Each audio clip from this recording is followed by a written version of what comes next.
Okay, so there you have it. That's all gone now. Completely gone. That whole corner's removed. I got everything cleared out here. I'll end up removing that tomorrow morning. So that's pretty much it for today. This will get taken care of after I get the landing in. Because as you noticed in the video, there was a pretty big jump between when I got the initial mantelpieces removed and actually went to go remove the fireplace and chimney stack. Because I got a phone call right around lunchtime. Literally, I was getting something to eat. It was like 12:30-ish. And I got a phone call from the my neighbors.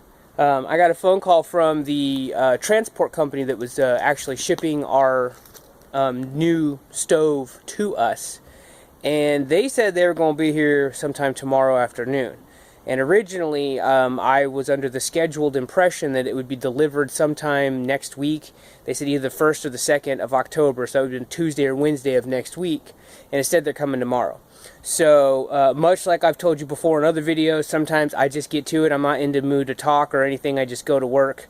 This time around, I didn't have time to mess with the camera, angles, all that other stuff. I just said, you know what, after lunch, I'm just going to get as much done as I can, and then I'll pick back up towards the end so you can see some progress, which is what I did.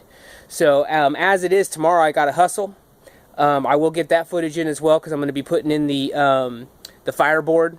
I got to put the fire-resistant fireboard in, and I got to get my base done in and around the fireboard so that I can actually, I'm going to hand trowel. It's a mud mix. It's a countertop mix, so it's not true concrete. It doesn't have any gravel in it because it doesn't have to be strong, per se.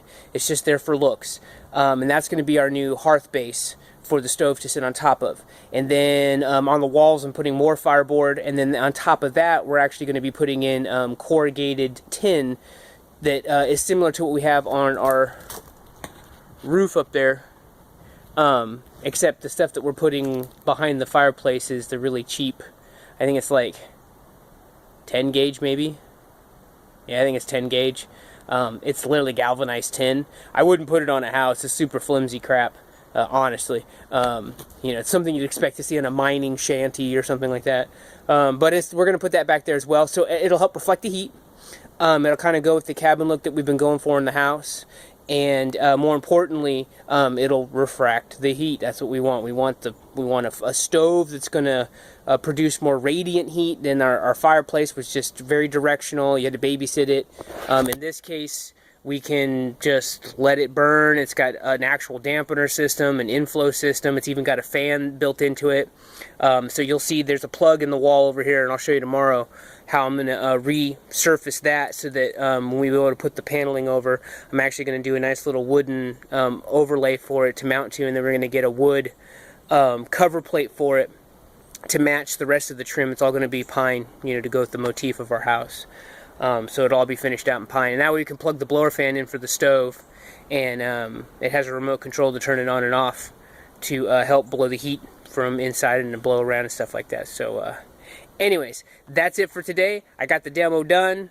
Basically day and a half, if you would, if you were to add up regular working hours, because I did about 4 hours on it yesterday and 5 hours on it today. So yeah, about a day and a half for an average Joe. With other things I got going on, because I still got to do dad stuff and business stuff and everything else. So that is it. Thank you for watching. Stay tuned for the next one. And maybe you can learn something, see my awesome trowel technique and mixing. So thank you very much.